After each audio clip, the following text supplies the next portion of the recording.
This is a mindset. This is an identity that most players are missing in order to activate all the skills, all the talent, all the drive that they have.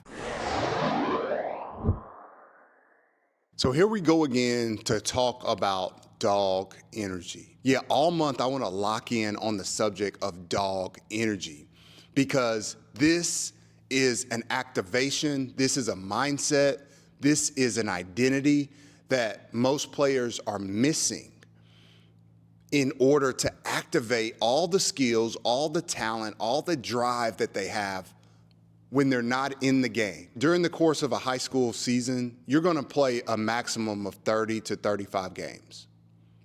But you're going to train and lift weights and do cardio and watch film and do all these other things throughout the course of every single week, 10 hours a week for 9 months, 10 months out of the year. Then the player steps into the court for a real game. There's no sense of urgency. There's no sense of dominance. There's no activation of everything that we've worked on. And so all this month, I want to focus on the topic of creating a dog energy because we've all seen that dog that's sitting in the yard on the leash or behind the fence, and every runner that comes by, they're ready. Every person, every squirrel that jumps into the yard, they're ready. They're standing at attention and they're ready to go. And you know it when you see it.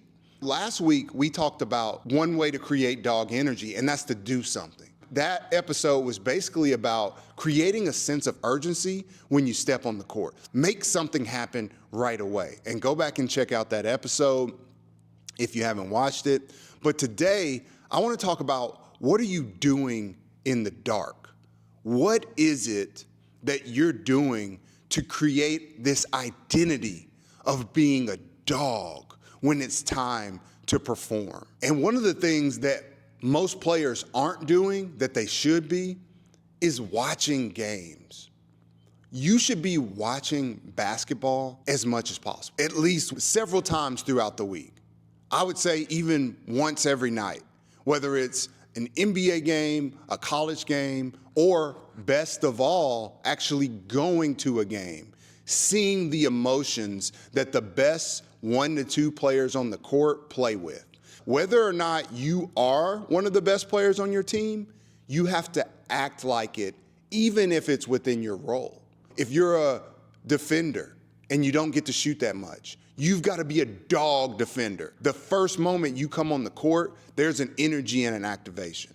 If you're a rebounder, you've got to be the best rebounder from moment one. You've got to come in and dominate the boards.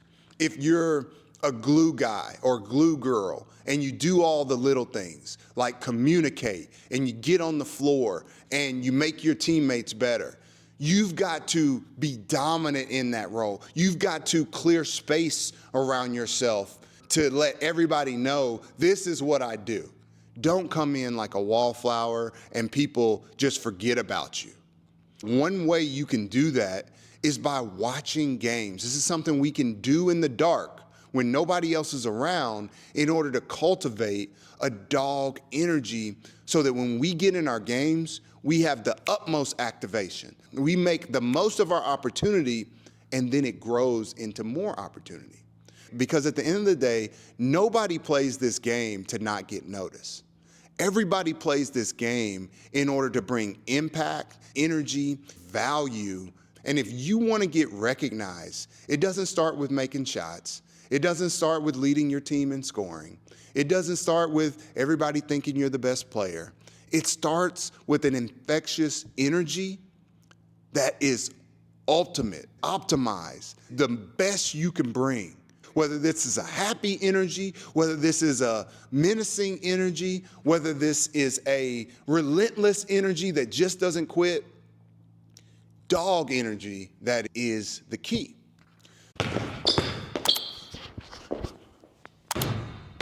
Like and subscribe. Another great thing you can do to develop dog energy is to visualize.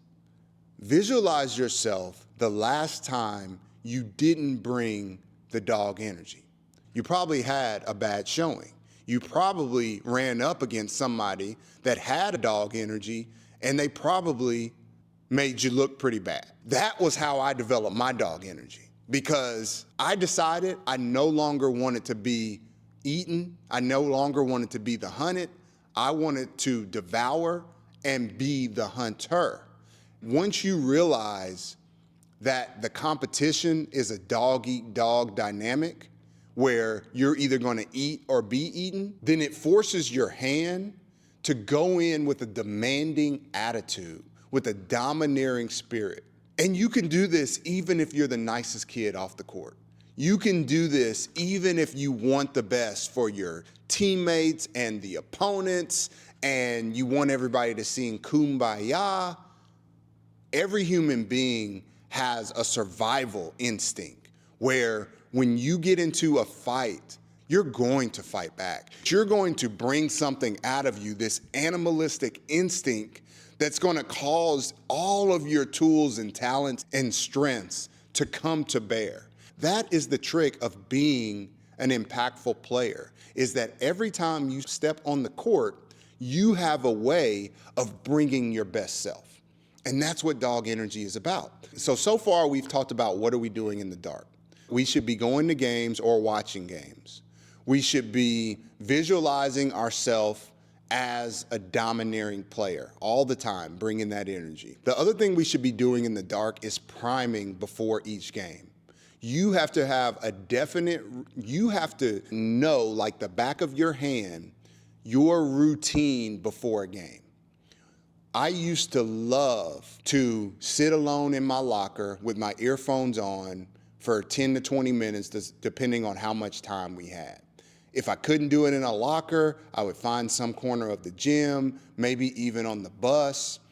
Then I would go into the locker room, get dressed in my uniform and warm up, listen to my coach give us a pregame speech, start to stretch out and get my juices flowing, jumping up and down as we're waiting for the game before us to end. We would run out on the court, we would do our warm-ups. I would always have a certain number of makes I would get in the layup line. I would then get shots from multiple different angles of the court. I would do runners and floaters. Then I would do mid-range shots off the dribble. Then I would do catch and shoot. And I had somebody that helped me with all this. I had a coach or a teammate that would rebound for me. If you don't have this, talk to a teammate about partnering during warm-ups. Say, hey, if you rebound 5 for me, I'll rebound 5 for you, and we can go all around the court in 3 to 5 minutes. So many of you don't have a plan when it comes to your warm-up. Or you don't know it so well that you have a backup plan in case maybe your time's shorter or you're in a different gym or venue that doesn't allow you to do what you normally do when you're at home. Now, why is this critical? Because this is the last opportunity, right? We've watched the games. We've done our meditation, our training, our weightlifting, our running, our shooting, everything else that we have to do. And now we get this one last opportunity to prepare, and you don't have a plan for it. It just doesn't make sense. Think about a Marine before they go into battle. They have a specific set of things that they're doing to prepare themselves to be their very best in this battle. Because as I said earlier, it's a dog-eat-dog dynamic. And either you're going to be a dog or you're going to get eaten by a dog. Which one do you want to be? Okay? Let's be dogs. Let's develop our dog energy in the dark. Let's have a sense of urgency in our games. And let's ascend and achieve high-level results every single time we take the floor. Guys, thanks for watching. Remember to like, subscribe, and share. Check out the links in the descriptions to get access to any of our equipment we use in our videos and in our trainings. And as always, thanks for watching.